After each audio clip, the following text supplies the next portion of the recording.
Quantas das decisões que chamamos de nossas nasceram realmente dentro de nós? A pergunta parecia dissolver-se na névoa que cobria toda a cidade antes mesmo do amanhecer. Do alto dos edifícios negros, as avenidas pareciam rios imóveis. Não havia buzinas, não havia discussões. Apenas o som distante de mecanismos funcionando com precisão absoluta. A cidade aprendera que o silêncio consumia menos energia do que os sonhos. Elian atravessava aquele cenário todos os dias. Seu trabalho consistia em organizar registros produzidos por máquinas capazes de prever hábitos humanos com uma precisão assustadora. Horários, deslocamentos, preferências, medos, desejos. Tudo convertido em linhas organizadas dentro de enormes arquivos brancos iluminados por lâmpadas frias. Nunca lhe disseram para vigiar pessoas. Disseram apenas que era necessário compreender padrões. Com o tempo, percebeu que compreender era apenas outra palavra para antecipar. E antecipar era outra maneira de conduzir. Os habitantes caminhavam sempre pelas mesmas rotas, escolhiam as mesmas vitrines, sentavam nos mesmos bancos, sorriam nos mesmos momentos. Nada parecia imposto. Tudo parecia espontâneo. Era justamente isso que inquietava Elian. Numa tarde envolta pela habitual penumbra esverdeada, encontrou um arquivo sem identificação. Ao abri-lo, não havia números. Havia perguntas. Quando foi a última vez que você mudou de ideia sem que alguém lhe mostrasse o caminho?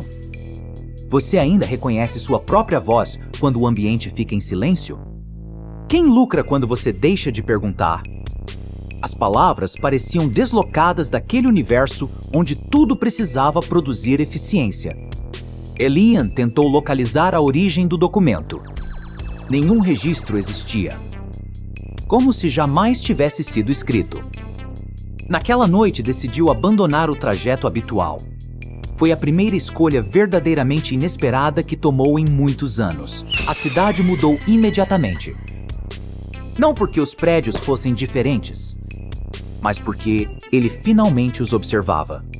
As fachadas negras escondiam milhares de pequenas janelas fechadas. Por trás delas, sombras iluminadas por telas esverdeadas repetiam gestos sincronizados. Pais dividiam o mesmo espaço sem trocar olhares. Filhos aprendiam mais sobre algoritmos do que sobre abraços. Vizinhos conheciam estatísticas uns dos outros, mas desconheciam seus nomes. Quanto mais caminhava, mais percebia que ninguém parecia infeliz. Mas também ninguém parecia realmente vivo. Seguindo antigas linhas ferroviárias desativadas, chegou a uma torre de comunicação esquecida. Sua estrutura branca estava tomada pela ferrugem escura. As antenas apontavam para um céu onde quase nunca se viam estrelas. Ali encontrou uma pequena comunidade. Não usavam uniformes. Não carregavam dispositivos luminosos. Falavam lentamente. Escutavam antes de responder. Uma senhora moldava pequenos vasos usando barro escuro. Um jovem restaurava livros deteriorados. Uma criança desenhava árvores que jamais havia visto crescer. Elian perguntou por que viviam isolados. Um homem respondeu enquanto observava a névoa subir entre os pilares. Porque descobrimos que a prisão não precisava de muros. A frase permaneceu ecoando. Durante dias voltou à torre. Ninguém lhe oferecia respostas prontas. Ofereciam perguntas melhores. Aprendeu que controlar uma sociedade não exigia violência constante. Bastava acelerar seu ritmo até que ninguém tivesse tempo para refletir. Bastava convencer cada indivíduo de que produtividade era sinônimo de existência. Bastava transformar comparação em identidade. Bastava vender distração suficiente para que o vazio nunca pudesse ser ouvido. Elian começou a perceber pequenos sinais espalhados pela cidade. Painéis diziam às pessoas quando descansar. Relatórios sugeriam emoções consideradas eficientes. As conversas repetiam expressões idênticas. Até mesmo as revoltas pareciam cuidadosamente previstas. Tudo seguia um desenho invisível. Mas havia algo que nenhum sistema conseguia calcular: a lentidão. Quando Elian passou a caminhar sem destino. Quando decidiu observar árvores esquecidas entre o concreto. Quando começou a conversar com desconhecidos sem interesse imediato. Quando desligava as telas antes do anoitecer.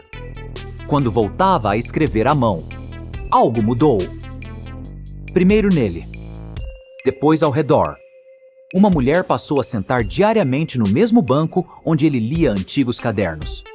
Não conversavam. Compartilhavam silêncio. Dias depois apareceu um idoso. Mais tarde, 2 crianças.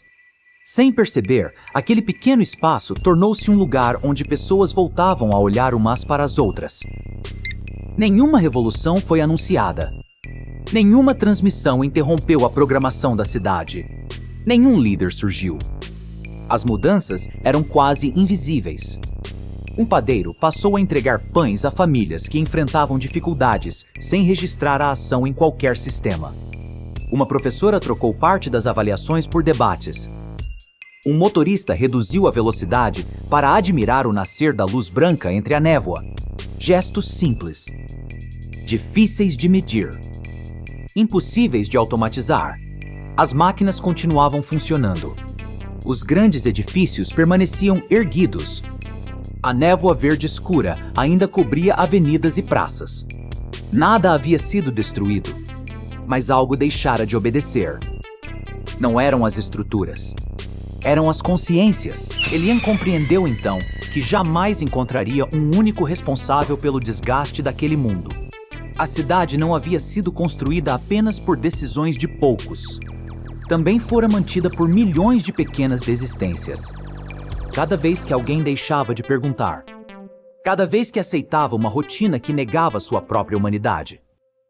Cada vez que confundia conforto com liberdade. Cada vez que acreditava que outra pessoa resolveria aquilo que dependia de escolhas cotidianas. Na manhã seguinte, atravessou novamente a avenida principal.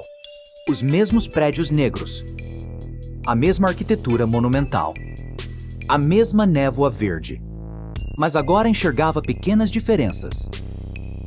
Uma janela permanecia aberta. Uma criança caminhava sem olhar para o chão. 2 desconhecidos dividiam um banco enquanto conversavam. A cidade ainda estava distante de encontrar equilíbrio. Talvez levasse gerações. Talvez nunca chegasse a um estado perfeito. Mesmo assim, havia algo profundamente novo naquele cenário. As pessoas começavam a recuperar o direito mais difícil de exercer. O direito de interromper o automático. Porque nenhuma engrenagem é mais poderosa do que um ser humano que decide pensar antes de repetir. E talvez seja justamente assim que mundos inteiros comecem a mudar. Não quando a névoa desaparece, mas quando alguém escolhe caminhar através dela com os olhos finalmente abertos.